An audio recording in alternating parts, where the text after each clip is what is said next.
ओम शांति। 5 जुलाई 2021 बाबा के आज के महावाक्य हैं। बाबा समझाते, मीठे बच्चे, तुम्हें बाप समान सच्चा सच्चा पैगंबर व मैसेंजर बनना है।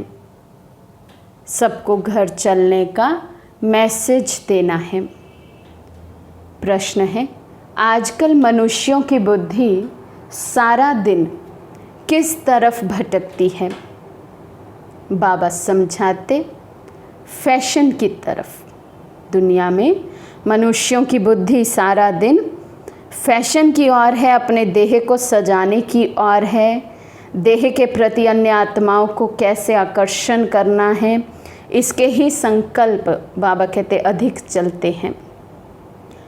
मनुष्यों को कशिश करने के लिए अनेक प्रकार के फैशन करते हैं। ये फैशन चित्रों से ही सीखे हैं। जो ये आजकल तो टीवी, वीडियो, ये सब जो चीज़ें हैं, आधुनिक चीज़ें, जितनी अधिक ये बढ़ती जा रही है, उतना ही अधिक देह के प्रति आकर्षण सभी आत्माओं का भी बढ़ता जा रहा है। समझते हैं पार्वती भी ऐसे फैशन करती थी, बाल आदि बनाती थी।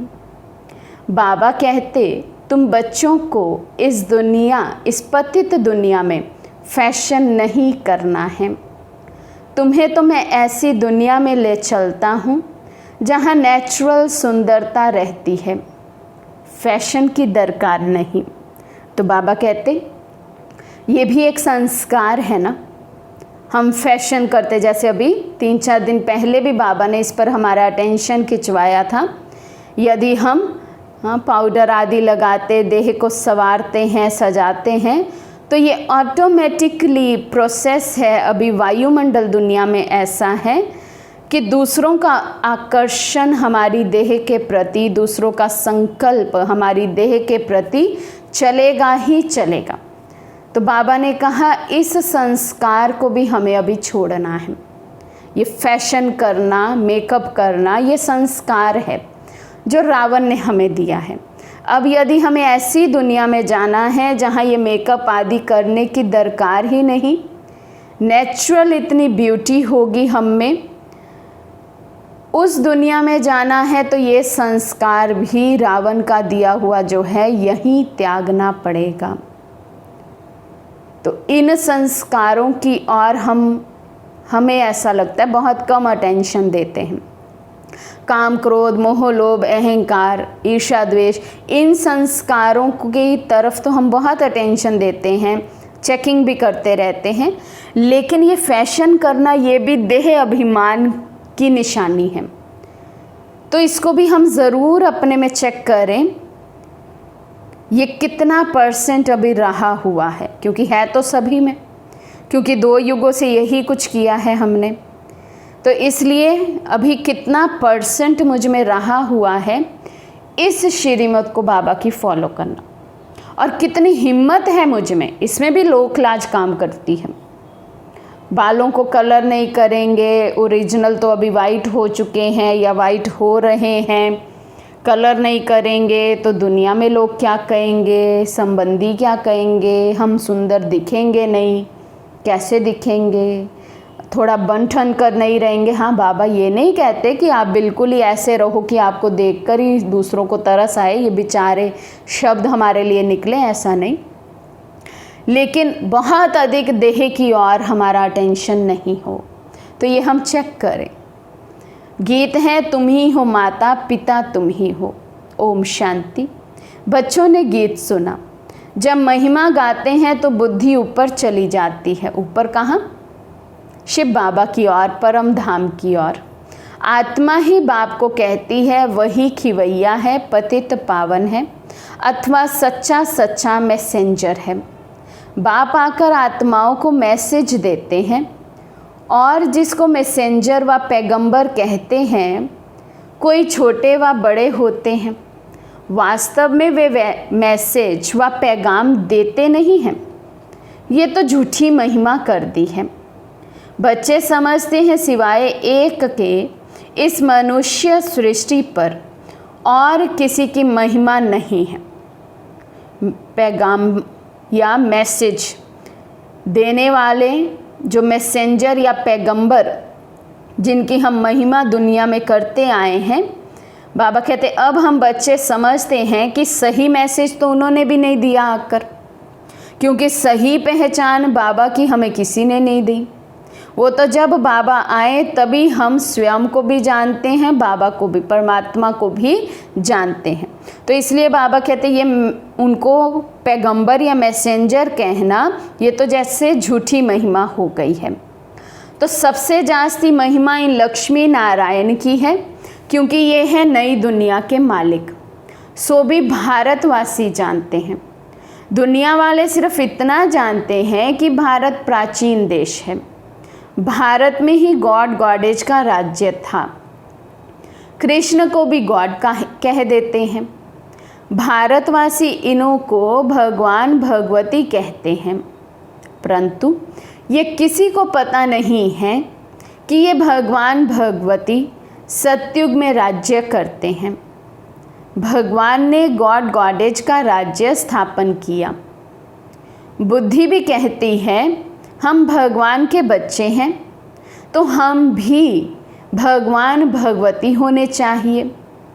सब एक के बच्चे हैं ना, परंतु भगवान भगवती कह नहीं सकते, उन्हों को कहते हैं देवी देवताएं। ये सब बातें बाप बैठ समझाते हैं। भारतवासी कहेंगे कि हम भारतवासी पहले नई दुनिया में थे। नई दुनिया को तो सब चाहते हैं। बापूजी भी नई दुनिया, नया राम राज्य चाहते थे, परंतु राम राज्य का अर्थ बिल्कुल ही नहीं समझते। आजकल मनुष्यों को अपना अहंकार कितना है। कलयुग में है पत्थर बुद्धि, सतयुग में है पारस बुद्धि, परंतु ये किसी को समझ नहीं है। भारत ही सतयुग में पारस बुद्धि था, अब भारत कलयुग में पत्थर बुद्धि है। बाबा कहते कोई अपने को समझते थोड़ी हैं हम पत्थर बुद्धि हैं, हम कभी पारस बुद्धि थे, अभी हम पत्थर बुद्धि बन गए हैं, ऐसा कोई अपने को समझते नहीं हैं। मनुष्य तो इनको ही स्वर्ग समझते हैं, इसी दुनिया को, कलयुग को ही स्वर्ग समझ लेते हैं। जिसके पास सुख सुविधाएं हैं वो सोचते हैं हम अभी भी स्वर्ग में ही हैं। कहेंगे स्वर्ग में विमान थे, बड़े बड़े महल थे, वे तो सब अभी हैं। साइंस कितनी वृद्धि को पाई हुई है, कितना सुख है, फैशन आदि कितना है। बुद्धि सारा दिन फैशन पिछाड़ी ही रहती है। आर्टिफिशियल सुंदर बनने के लिए बाल आदि कैसे बनाते हैं, कितना खर्चा करते हैं। ये सब फैशन निकला है चित्रों से, वीडियो, मूवीज़, टीवी सीरियल्स, इन सब से ये फैशन निकला है।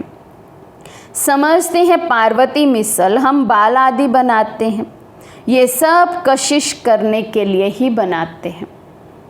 अन्य देहधारियों को अपनी देह के प्रति आकर्षित करने के लिए ही बाबा कहते हैं ये सब फैशन आदि करते हैं।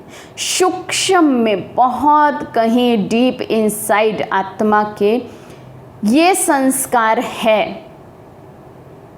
कि मैं दूसरी आत्माओं को अपनी देह के प्रति आकर्षित करूं, और ये बहुत सूक्ष्म चेकिंग से, अपनी चेकिंग से हमें पता चलता है मेरे में ये संस्कार कितना है, कितना मेरा अपनी देह के प्रति ध्यान रहता है, इसको सजाने संवारने के प्रति ध्यान रहता है, उतना ही ये अटेंशन भी अंदर कहीं ना कहीं सूक्ष्म में रहता है कि अन्य आत्माएं मुझे देखें। भल कोई ब्राह्मण भी बन गए हों, लेकिन ये बहुत सूक्ष्म काम विकार का बहुत सूक्ष्म एक हिस्सा है, एक अंश है। यदि ये अंश भी खत्म नहीं हुआ तो अंत समय में इसका भी वंश निकल सकता है। इसके कारण भी हम फिर से नीचे गिर जाएंगे और पद भ्रष्ट कर लेंगे। तो तो इसलिए ये बहुत कड़ी बाबा की धारणा है, इसको हम हल्के में नहीं लें और स्वयं को ज़रूर चेक करें। देह के प्रति कितना धन हमारा जाता है, और ये धन हमारा नहीं है। जब हमने कह दिया तन मन धन सब बाबा का, मेरा कुछ नहीं, मैं ट्रस्टी हूँ, तो बाबा का धन मैं देह की सजावट में लगाऊं। कितने अभी तो तरह तरह के पता नहीं क्या क्या सुनाते हैं सब आकर, क्या क्या चल पड़ा है देह के श्रृंगार के लिए। वो सब जो भी हम करते कराते हैं, तो बाबा की मना है उसके लिए भी। बाबा कहते हैं अगर पारसी लोगों की स्त्रियां मुंह पर काली जाली पहनती थी कि कोई देखकर आशिक ना हो जाए, इसको कहा जाता है पतित दुनिया। बाबा कहते हैं ही जब पतित दुनिया, सब मनुष्यों की सोच वृत्ति वैसी ही है, पतित है। पहले ही देखें हम, अगर इस मर्यादा को सूक्ष्म रीति समझें तो दुनिया में पहले ही देह अभिमान और देह भान इतना है कि उसके सिवाय और कुछ आत्माओं को सूझता ही नहीं है। ऊपर से यदि हम भी ऐसे सूक्ष्म संकल्प रचें, अपनी देह के प्रति दूसरों को ऐसा आकर्षित करने वाला कोई ड्रेस पहने, कोई मेकअप आदि करें, बाल बनाएं, चेहरे को चमकाने के लिए कितनी विभिन्न क्रीम्स आदि यूज़ करते हैं, ये सब करें, तो हम आग में घी का काम कर रहे हैं। सारा दिन हम ये सब करें और शाम को बैठ के हम मनसा सेवा करें, सभी आत्माएं पवित्र हो रही हैं, पवित्रता का वायुमंडल पूरे विश्व में फैल रहा है, वो फिर वायुमंडल कभी फैलेगा नहीं हमारे द्वारा, क्योंकि दिन भर तो हमने खुद वैसे वाइब्रेशन फैलाए। चाहे हम किसी प्रोग्राम पे गए हैं, किसी फंक्शन पे गए हैं, हमने वहाँ के लिए भी अपने को ऐसा सजाया धजाया है, तो भी हमने अपवित्रता का वायुमंडल फैलाया है। उसके बाद बैठकर पवित्रता के लिए हम मनसा सेवा करें, शुद्धि के लिए मनसा सेवा करें, वो मनसा सेवा लगेगी नहीं हमारी। बाबा कहते हैं, गाते हैं तुम ही हो माता पिता तुम ही हो, परंतु ये किसको कहना चाहिए? माता पिता कौन है ये भी नहीं जानते। माता पिता ने ज़रूर वर्षा दिया होगा, बाप ने तुम बच्चों को सुख का वर्षा दिया था। कहते भी हैं बाबा, हम तो आप बिगर और किसी से नहीं सुनेंगे। अभी तुम जानते हो शिव बाबा की महिमा गाई जाती है। ब्रह्मा की आत्मा भी खुद कहती है, हम 100 पावन थे अब पतित बने हैं।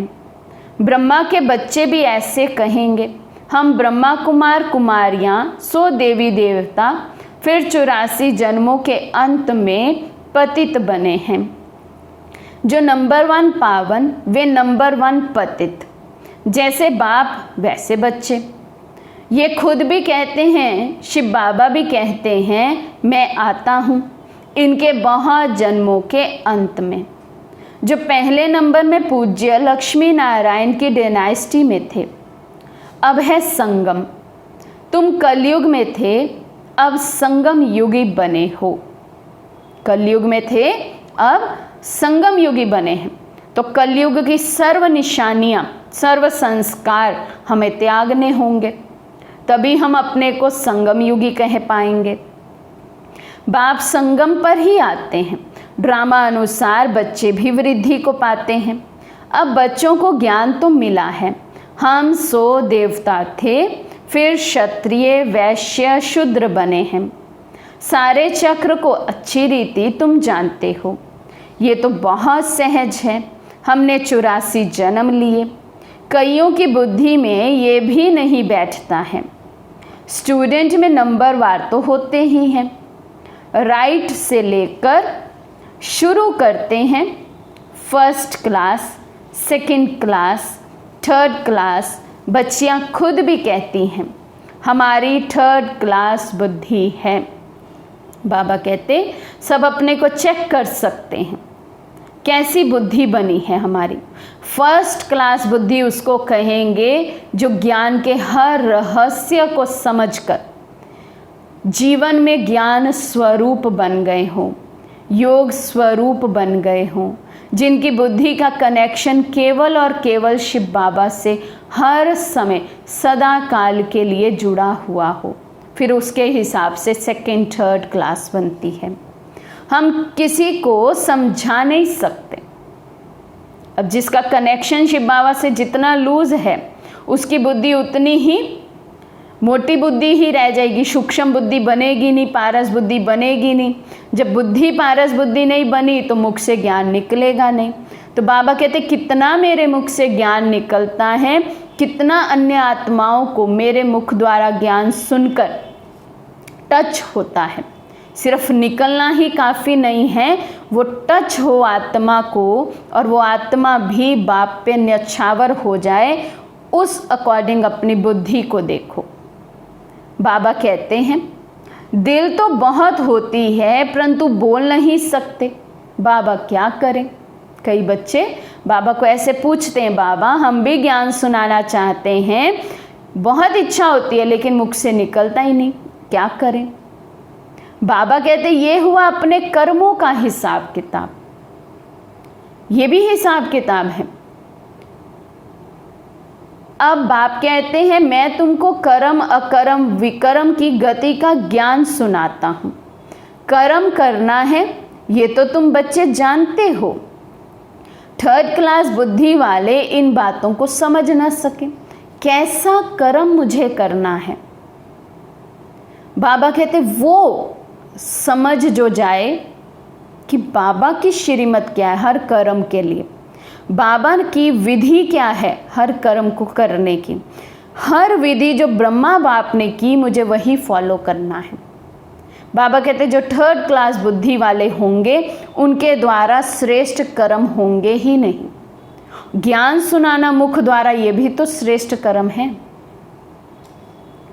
ये है ही रावण राज्य, परंतु ये किसी को पता नहीं।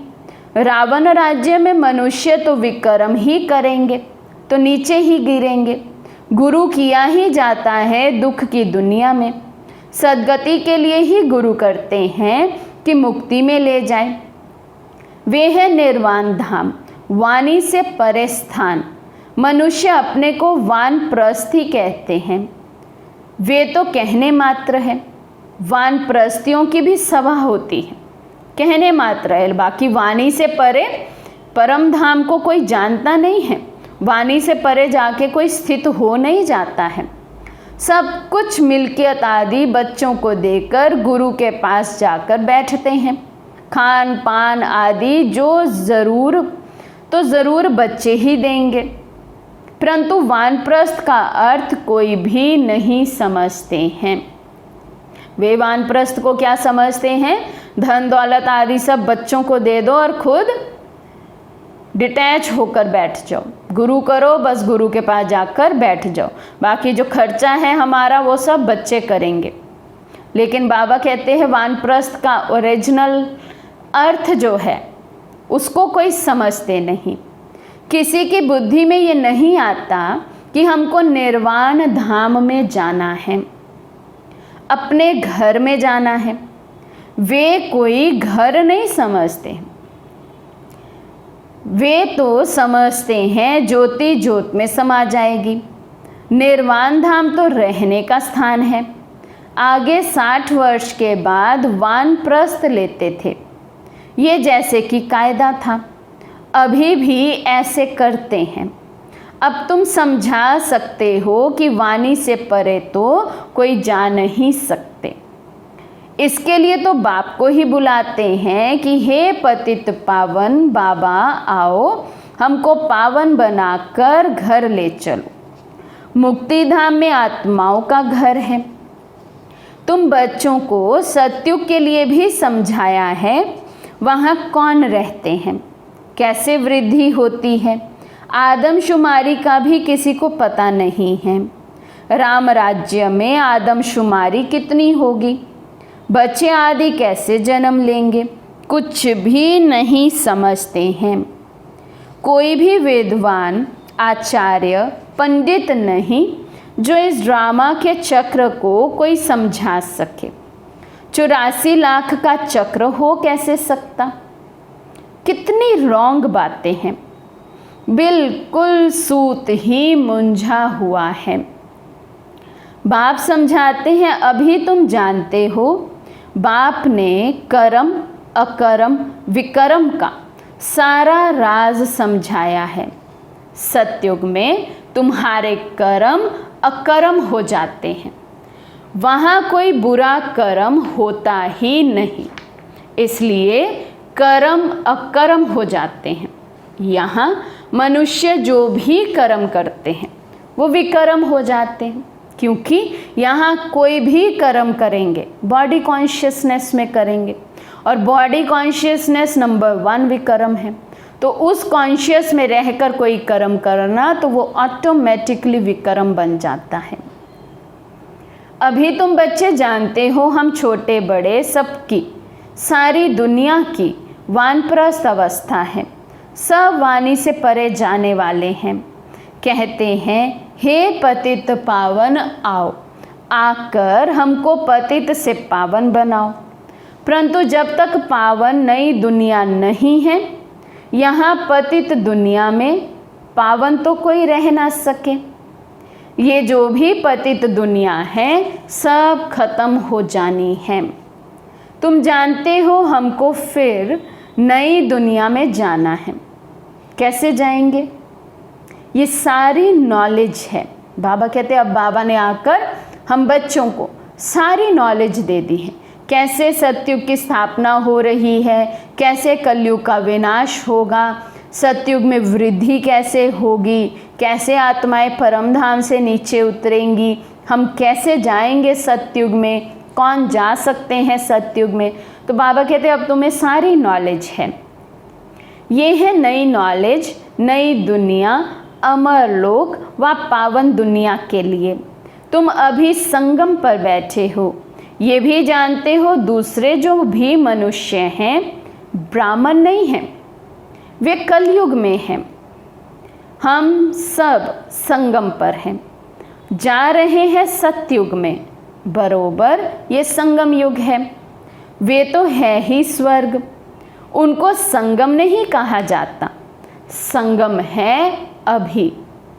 ये संगम युग सबसे छोटा है, इसको लीप युग कहा जाता है, जिसमें मनुष्य पाप आत्मा से धर्म आत्मा बनते हैं, इसलिए इसको धर्माऊ युग कहा जाता है।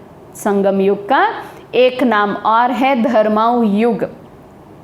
इसमें हम आत्माएं पाप आत्मा से धर्म आत्मा बनते हैं, धर्म की स्थापना के निमित्त बन रहे हैं। कौन सा धर्म? आदि सनातन देवी देवता धर्म। ये धर्माऊ युग है, क्योंकि इसमें हम बहुत कमाई भी कर रहे हैं। धर्माऊ युग है, ये धर्म स्थापन करने का युग है। कलयुग में सभी मनुष्य अधर्मी हैं, वहाँ तो सभी धर्मात्मा होते हैं। भक्ति मार्ग का कितना बड़ा प्रभाव है। ऐसी पत्थर की मूर्तियाँ बनाते हैं जो देखने से ही दिल खुश हो जाए। वे है पत्थर पूजा। शिव के मंदिर में कितना दूर दूर जाते हैं पूजा के लिए। शिव का चित्र तो घर में भी रख सकते हैं, फिर इतना दूर दूर क्यों भटकना चाहिए। ये ज्ञान अब बुद्धि में आया है। अब तुम्हारी आंख खुली है, बुद्धि के कपाट खुले हैं। चेक करो, सभी खुले हैं या कभी कभी बंद हो जाते हैं। बाप ने नॉलेज दी है। परमपिता परमात्मा इस मनुष्य सृष्टि का बीज रूप, ज्ञान का सागर, नॉलेजफुल है।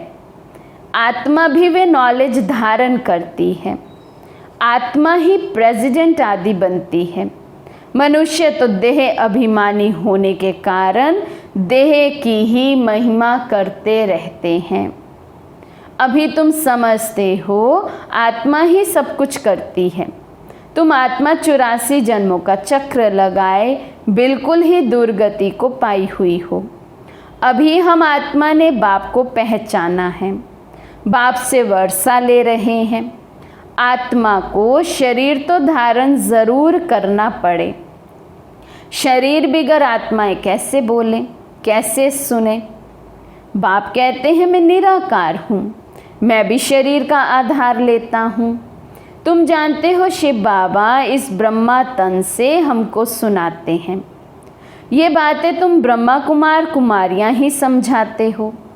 तुमको अब ज्ञान मिला है। ब्रह्मा द्वारा आदि सनातन देवी देवता धर्म की स्थापना होती है। वही बाप राजयोग सिखा रहे हैं। इसमें मूंझने की बात ही नहीं।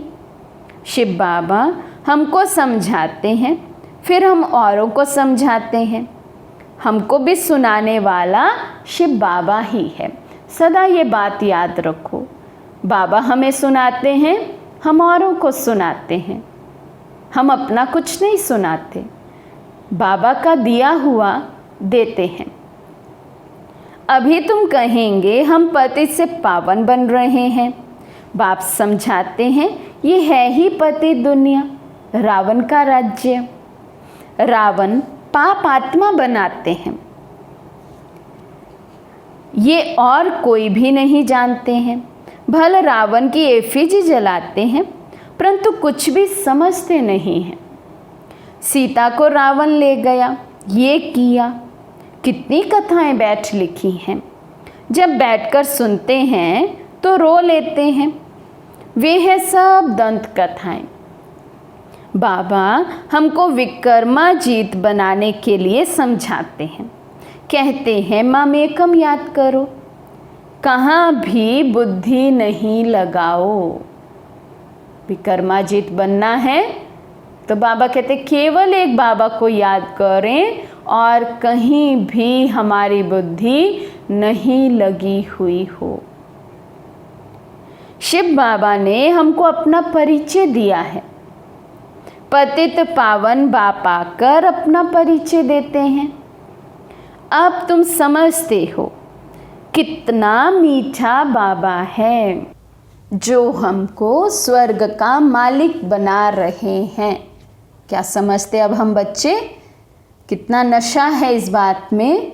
बाबा कितना मीठा है, हमें स्वर्ग का मालिक बना रहे हैं। जैसे बाबा ने कहा ना, बाबा की ओर से तो कोई कमी नहीं है। बाबा तो सबको वर्षा दे रहे हैं, लेकिन लेने में हम नंबरवार है।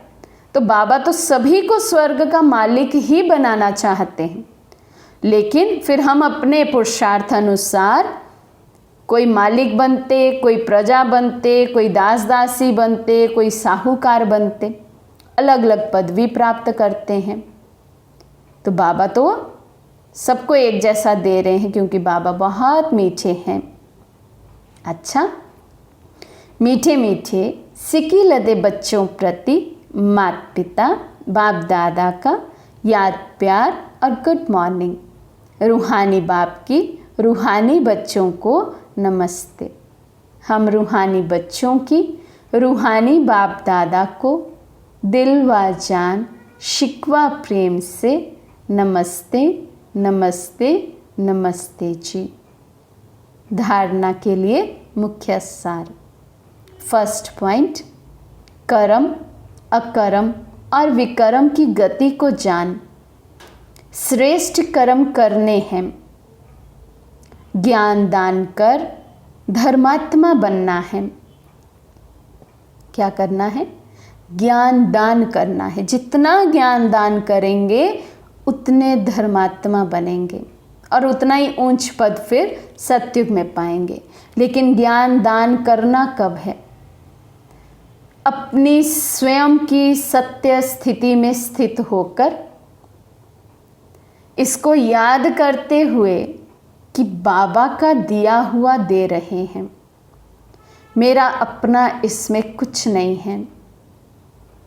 बाबा ने मुझे दिया है और बाबा ही मेरे द्वारा अन्य आत्माओं को दे रहे हैं। एक तो इसमें आत्मिक भाव रहेगा, दूसरा करण करावनहार बाबा है, तीसरा मैंपन जैसे संडे को बाबा ने कहा ना, चिड़िया फल को जूठा कर देती है जब सफलता मिलती है। तो मैंपन नहीं आएगा, बाबा का दिया हुआ मैं दे रही हूँ। सेकंड पॉइंट है, ये वानप्रस्थ अवस्था है। इन अंतिम घड़ियों में पावन बनकर पावन दुनिया में जाना है। सदैव क्या याद रहे, मैं आत्मा अंतिम घड़ियों पर हूँ। दुनिया में भी जब कोई मनुष्य का पता चल जाता है कि ये अंतिम घड़ियों पर है, तो उसे कहा जाता है कि परमात्मा को याद करो, केवल अपनी बुद्धि परमात्मा की ओर लगाओ। पर उसकी लगनी तो कठिन है ना, क्योंकि बहुत काल का अभ्यास नहीं होता है। तो हमें तो बाबा ने बहुत काल का अभ्यास बताया है, इसलिए बाबा कह रहे हैं क्या सोचें हम, ये अंतिम घड़ियां हैं, हर घड़ी को अंतिम घड़ी समझो। तो मुझे पावन बनकर पावन दुनिया में जाना है, मुझे कोई धर्मराजपुरी में नहीं जाना। ये लक्ष्य अपने आगे क्लियर रखे हम, मुझे यहीं से पावन होकर योग बल से स्वयं को पावन कर पावन दुनिया में जाना है। पावन बनने का मैसेज सबको देना है। आज का वरदान है, घबराने की डांस छोड़ सदा खुशी की डांस करने वाले मास्टर नॉलेजफुल भव। घबराने की डांस छोड़ सदा खुशी की डांस करने वाले मास्टर नॉलेजफुल भव। जो बच्चे मास्टर नॉलेजफुल हैं वे कभी घबराने की डांस नहीं कर सकते। सेकंड में सीढ़ी नीचे, सेकंड में ऊपर। अब ये संस्कार चेंज करो तो बहुत फास्ट जाएंगे। बाबा समय अनुसार, परिस्थितियों अनुसार हमें फास्ट गति में जाने की सहज युक्ति बता रहे हैं। अभी तक ये खेल पाल हम करते आए हैं। अभी अभी स्थिति बहुत अच्छी, बहुत ऊपर उड़ रही है आत्मा, कोई बात हुई तुरंत आत्मा नीचे आ गई, उड़ना ही भूल जाती है। तो अभी अभी ऊपर चढ़े, अभी अभी नीचे आ गए। बाबा कहते अब ये संस्कार चेंज करो। सिर्फ मिली हुई अथॉरिटी को, नॉलेज को, परिवार के सहयोग को यूज़ करो। बाप के हाथ में हाथ देकर चलते रहो तो खुशी की डांस करते रहेंगे। घबराने की डांस हो नहीं सकती। जब बाबा के हाथ में ही हाथ दे दिया और बाबा का श्रीमत रूपी हाथ खुद पकड़ लिया, तो हर कदम जब श्रीमत प्रमाण चल रहा है तो बाबा कहते फिर घबराने की डांस तो हो ही नहीं सकती, सदैव ही खुशी की डांस रहेगी। लेकिन जब माया का हाथ पकड़ लेते हो तो वे डांस होती है। कौन सी? घबराने की डांस। नीचे की स्थिति में आ जाते हैं जब माया का हाथ पकड़ लेते हैं। स्लोगन है, जिनका संकल्प और कर्म महान है वही मास्टर सर्वशक्तिमान है। हम स्वमान लेते ना अपने लिए, मैं मास्टर सर्वशक्तिमान हूँ। अब बाबा कह रहे हैं उनकी निशानी क्या होगी? जो मास्टर सर्वशक्तिवान है वे संकल्प और कर्म बहुत महान होंगे उनके। तो बाबा कहते हैं जिनका संकल्प और कर्म महान है वही मास्टर सर्वशक्तिमान है। अच्छा, ओम शांति।